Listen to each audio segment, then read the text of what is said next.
Mahalin na jud ka. So, mahalin na siya, no?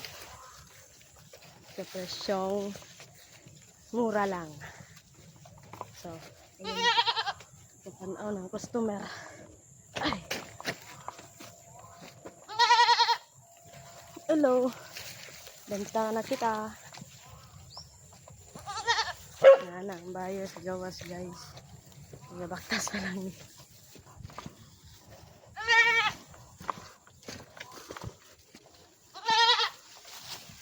Dito.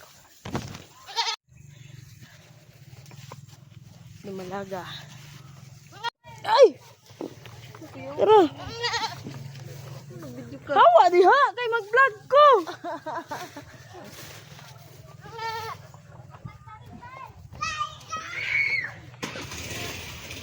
Dito. Ano na nga ba yung, saan na nga ba yung ano? Lola, buntis na, Lola. Kunin mo nga, May. Yung, ano ba yung, saan mag-order naman? Yung kapan sa harapan mo. Ay, okay. Wait lang.